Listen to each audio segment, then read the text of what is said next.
कि वहाँ पे आपको एक बहुत अलग एक्सपीरियंस होता है। Wait a minute. Who are you? Hi guys, welcome back to my channel and I'm back with another video. बस बेटी तेरे शब्द अदल बदल गए।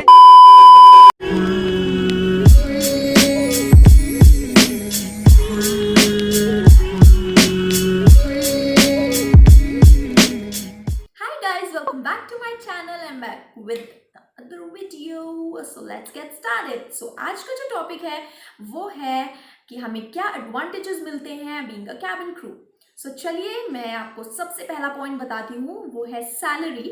सो यस, सैलरी की अगर मैं बात करूँ तो देखिए, अगर आपने 12th के बाद या एट द एज ऑफ 19-20 आपने अपना इंटरव्यू दिया एंड यू क्लियर, देन आपने अपना ट्रेनिंग भी क्लियर कर लिया, फिर आप जॉब पे लग गए एंड जो आपको वो फर्स्ट सैलरी आ रहा है इन हैंड वो आपको 30, 35, 40 आ जाता है। तो आई थिंक फॉर फ्रेशर वो काफ़ी होता है। लाइक आप अपना उससे रेंट दे सकते हैं, अपना फूड एक्सपेंसेस एंड आपका जो भी मेकअप का है या आपको जो भी एक्स्ट्रा भी चाहिए तो आप वो उससे बहुत अच्छे से वो सारे अपने खर्चे पूरे कर सकते हैं। ठीक है, तो उतना आई थिंक एक 20-21 एज की गर्ल के लिए उतना सफिशिएंट होता है। ठीक है, तो ये तो थी सैलरी की बात है कि मैं किसी भी टॉपिक को बहुत ज़्यादा स्ट्रेच नहीं करूँगी क्योंकि मैंने इनके ऊपर एक इंडिविजुअल वीडियोस पहले ही बना रखी हैं। तो आप मेरे जाके मेरे अकाउंट में and then you can check कि वीडियो है इसके सैलरी के ऊपर और बाकी चीज़ों के ऊपर भी, तो आप वहाँ पे चेकआउट कर सकते हैं। ओके, सो अब हम मेरा जो सेकेंड पॉइंट है वो है होटल्स यानी ले ओवर्स। ये सो ले ओवर्स मीन्स कि जो आपको ड्यूटी करने के बाद अगर आप किसी दूसरी सिटी में जा रहे हैं और वहाँ पे आपका स्टे है, तो जो आपको कंपनी स्टे प्रोवाइड करती है होटल में उसे हम एविएशन की लैंग्वेज में ले ओवर कहते हैं। तो हमें ले ओवर में जो फैसिलिटी मिलती है वो होती है सबसे पहले एक बहुत अच्छा सा कोजी सा होटल विच इज़ 4 और आइदर 5 स्टार। ओके, तो वहाँ पे हम लोगों को स्टे मिलता है। वहाँ पे हमारा जो जितना भी फूड का है खर्चा या वहाँ पे हमारे को जो भी फैसिलिटी है उन लोगों की, swimming pool, steam bath and all, तो वो सब हमारे लिए एब्सोल्युटली फ्री होता है। ठीक है, वो सब कुछ हमें कंपनी प्रोवाइड करती है। We don't have to pay any single penny for that. Okay, so बाकी हमें वहाँ पे कैब फैसिलिटी भी मिलती है, लाइक एयरपोर्ट आना जाना। ओके, सो उसके बाद वहाँ पे आपको अगर आप मान लीजिए बुफे से अलग कुछ मंगवाना चाह रहे हैं, लाइक कंपनी आपको मील प्रोवाइड कर रही है फॉर 3 टाइम और 2 टाइम का, बट आपको मन किया है कि चलो शाम को I will have some snacks, so for that you have to pay because वो आप अपने लिए मंगवा रहे हैं। तो वो आपके ऊपर डिपेंड करता है आप उसे मंगवाना चाहते हैं या नहीं मंगवाना चाहते, बट वो कंपनी की तरफ से नहीं होता है। ठीक है, ओके, सो मेरा थर्ड पॉइंट होगा कम्युनिकेशन। सो मैं अगर कम्युनिकेशन की बात करूँ, देखिए आप अब कहेंगे कि कम्युनिकेशन तो कहते हैं कि इंटरव्यू के टाइम पे बहुत अच्छा होना चाहिए, तो अब क्या कम्युनिकेशन इसमें एडवांटेज है? ठीक है, वो तो ऑलरेडी हमारे पास है ना कम्युनिकेशन का स्किल्स। तो देखिए, जब आप स्कूल में होते हैं या जब आप इंटरव्यू देते हैं तो आप बहुत लिमिटेड बात करते हैं, बहुत लिमिटेड लोगों से बात करते हैं। लेकिन जब आप ऑन बोर्ड जाते हैं तो आप डिफरेंट एज के लोगों से बात करते हैं, उनके साथ इंटरैक्ट करते हैं।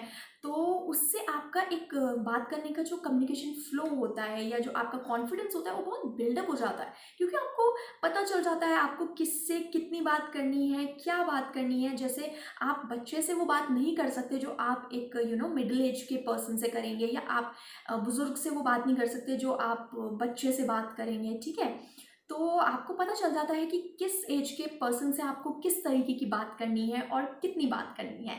ठीक है, तो ये सिर्फ मैं प्रोफेशनल लाइफ के लिए ही इसको एडवांटेज नहीं ले रही हूँ, बल्कि मैं इसको पर्सनल लाइफ के लिए भी बहुत बड़ा एडवांटेज मानती हूँ। क्योंकि इससे देखिए, आप कभी अपने रिलेटिव्स के बीच में जाएं तो आप के बुजुर्ग भी होते हैं, लाइक योर दादीज, योर नानीज, योर दादूज, तो आप उनसे जब बात करेंगे तो उन्हें लगेगा कि अरे वाह, ये बच्चे तो कितने वेल ग्रूम्ड हैं, that they know what to speak at what time and किससे कितनी बात करनी है, क्या बात करनी है। सो ठीक है, ये भी मुझे तो एक एडवांटेज लगता है कि मुझे पता चला कि मुझे किससे क्या बात करनी है। ठीक है, ओके। सो अब जो नेक्स्ट पॉइंट है वो है मेरा इमोशंस। कैसे अपने इमोशंस को कंट्रोल करें।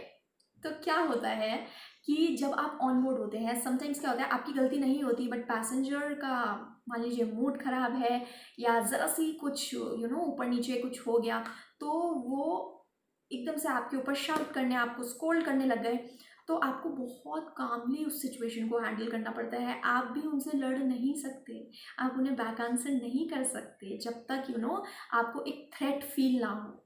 ठीक है, तो क्या होता है कि हमें शांत रहना पड़ता है, उन्हें काम डाउन करना पड़ता है और अपने फेस पे एक बहुत पॉजिटिव ऑरा रखना होता है। हम उन्हें ना, देखिए ऑफकोर्स अगर कोई आपको डांट रहा है तो आप अगर उनको हंस के दिखाएंगे तो या स्माइल करेंगे, what do they feel, they feel कि आप उन्हें इग्नोर कर रहे हैं, आपको फील ही नहीं, मतलब आपको कोई फ़र्क ही नहीं पड़ता कि आपने गलती करी है कुछ। ठीक है, उन्हें ऐसा फील होगा।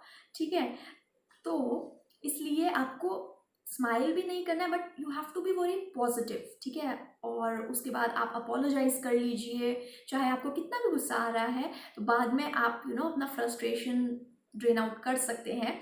ठीक है, but for that time you have to be very very strong और बहुत पोलाइट रहना पड़ता है आपको। ठीक है, तो ये भी पर्सनल लाइफ में मुझे लगता है कि बहुत ज़्यादा रिलेशंस को निभाने के लिए बहुत काम आता है। ठीक है, क्योंकि कोई कोई शॉर्ट टेम्पर्ड है तो बहुत जल्दी गुस्सा आता है, तो आप शांत रहें तो वो चीज़ टैकल हो जाती है। ठीक है, तो ये मेरे लिए तो एक बहुत एडवांटेज है। ठीक है, सो फिर मेरा नेक्स्ट पॉइंट है जो हमें फ्री टिकट्स मिलती है। ओके, सो एक्चुअली जो कैबिन क्रू है उन्हें बहुत सुनने को मिलता है कि अब रिलेटिव से कि अब तो तुम फ्लाई करती हो, हमें कब घुमा रही हो, ठीक है, हमें कब लेके जा रही हो फॉरेन ट्रिप के लिए। बट ऐसा नहीं होता है कि सबके लिए टिकट्स फ्री होती हैं। जो टिकट्स प्रोवाइड होती हैं वो होती हैं parents, your sibling, blood relations के लिए होती हैं अगर मैं बेसिकली बताऊँ तो। और आफ्टर मैरिज आपके इन लॉज के लिए, then your spouse and your for kids also, sorry, for your kids as well. ठीक है, तो ये चीज़ें होती हैं एंड इसमें आपको जस्ट यू हैव टू पे द टैक्स एंड देन आप कहीं भी ट्रैवल कर सकते हैं। पहले हमें स्टाफ की तरफ से एक नंबर मिलता था बट आजकल ऑनलाइन बुकिंग हो जाती है। हमारा एक पोर्टल होता है जिसमें we have to log in and then हम मासिक कर लेते हैं एंड हमें सिर्फ टैक्सेस पे करने हैं, then we can travel wherever we want. ठीक है, जिस भी सिटी में, कंट्री में, जहाँ भी हमारी फ्लाइट जाती हैं। ठीक है, ओके।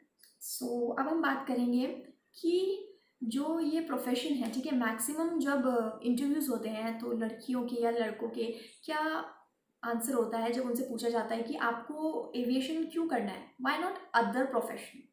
ठीक है, तो वो कहते हैं we love to travel. Okay, और ट्रैवलिंग इज़ अ पैशन। ठीक है, तो यस, जिनका ये पैशन है, जिनको ट्रैवलिंग बहुत पसंद है, उनके लिए तो ये बेस्ट प्रोफेशन है। ठीक है, उनको डेली कुछ ना कुछ न्यू एक्सप्लोर करने के लिए मिलेगा, न्यू सिटीज़ घूमने के लिए मिलेगी, न्यू कंट्रीज़ जाने के लिए मिलेगा।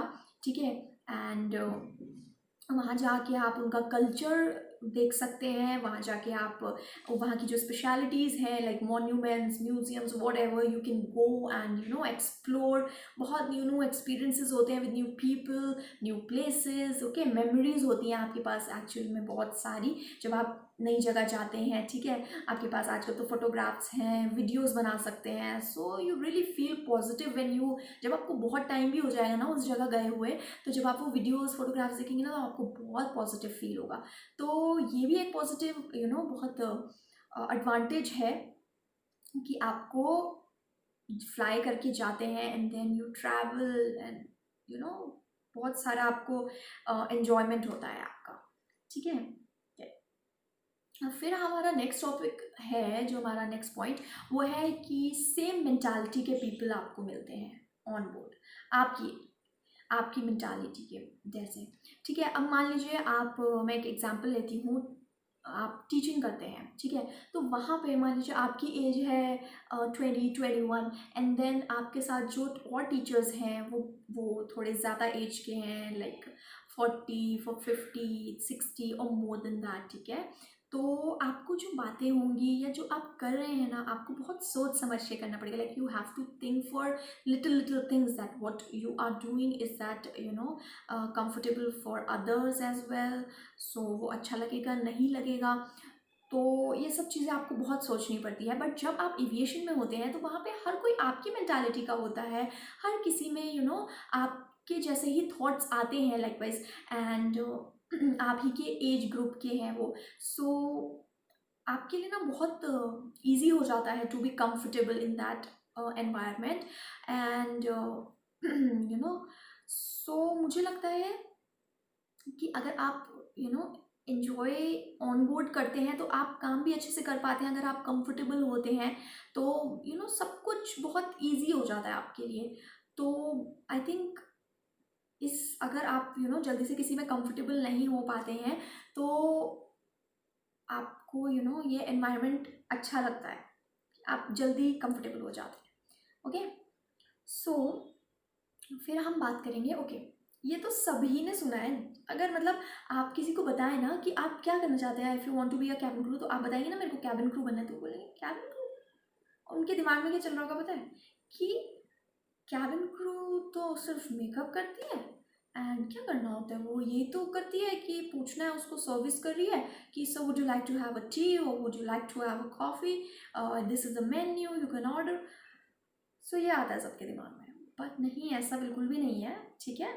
आप उनको आंसर कीजिए। देखिए, मे बी ऐसा नहीं है कि वो गलत वे में बोल रहे हैं, हो सकता है कि उन्हें उतना ही नॉलेज हो उस प्रोफेशन के बारे में, बट आपको इस चीज़ के बारे में नॉलेज है, तो आप उन्हें कहिए कि नहीं, ऐसा नहीं है। जो कैबिन क्रू होती हैं उनके जो ये सर्विसेज है, ये आप एक एड ऑन दिया गया है आपको, लाइक पैसेंजर्स को कंफर्टेबल फील करवाने के लिए, ठीक है, कि अगर उन्हें किसी चीज़ की ज़रूरत है सो वो उस एनवायरनमेंट में उन्हें हर चीज़ प्रोवाइड हो, ठीक है। बाकी उनका जो प्रायोरिटी होती है वो होती है फर्स्ट एड एंड सेफ्टी, जिसके लिए वो सर्टिफाइड है। We have certificates, and then हम लोग का एक सर्टिफिकेट होता है जिसमें हमारा फ्लाइंग लाइसेंस, जो हमारा फ्लाइंग लाइसेंस होता है उसके बिना we can not fly, and that flying licence shows that we are eligible to fly, we know our stuff, first aid stuff और विद द सेफ्टी स्टफ। तो उसके लिए भी हमारे एग्जाम्स होते हैं, हमारा प्रॉपर ट्रेनिंग होता है, ठीक है। तो और उसमें हम बहुत सारी चीज़ें सीखते हैं जो नॉर्मली देखिए बहुत कम होता है, कि हर किसी को पता है कि पैरासीटामोल फीवर में दे देते हैं, ठीक है, किसी को एसिलॉक दे देते हैं, पर सीपीआर हर किसी को देना नहीं आता, या एईडी मशीन हर किसी को ऑपरेट करना नहीं आता है। तो ये चीज़ें भी हमें सिखाई जाती हैं कि हम किसी का बेबी कैसे डिलीवर करवाएं ऑन बोर्ड, ठीक है। किसी का जब क्रैश लैंडिंग्स होती हैं तो कैसे लोगों को सेव करना है, 90 सेकेंड्स में कैसे सबको एयरक्राफ्ट से बाहर करना है। तो इन सब चीज़ों की भी हमें ट्रेनिंग दी जाती है। और जब कोई कहता है कि कैबिन क्रू तो सिर्फ मेकअप करना जानती है एंड सर्विसेज के लिए होती है, तो बहुत फील होता है कि नहीं, ऐसा नहीं है, हमें बहुत सारी ट्रेनिंग पास करके हम इस लेवल तक पहुँचे हैं, ठीक है। तो आप प्लीज़ उनको एजुकेट कीजिए इस चीज़ के बारे में, क्योंकि आप जानते हैं कि क्या होता है, ठीक है, तो मे भी उन्हें ना पता हो। सो इसलिए मुझे लगता है कि ये चीज़ें बताना बहुत ज़रूरी होता है लोगों को, ठीक है, क्योंकि हम लोगों के लिए कितना बड़ा एडवांटेज है ना कि हम लोग हर चीज़ में क्वालिफाइड है। जो ज़रूरत की चीज़ें हैं day to day life, fire extinguisher किसी नॉर्मल पर्सन के हाथ में अगर आप दे देंगे, उसे पता भी नहीं चलेगा how to operate it, but we know, क्योंकि we are train for it. So आपको बहुत सारी चीज़ें पता चलती हैं जब आप एविएशन में आते हैं, and yes, that is an advantage कि आपको ये सारी चीज़ें सीखने के लिए मिल रही हैं, ठीक है। So that is it for today. And हाँ, आज जैसे मैंने इसके एडवांटेजेस आपको बताए हैं, tomorrow I will be posting और uploading a video with the disadvantages. So please like, share and subscribe to my channel. Thank you so much.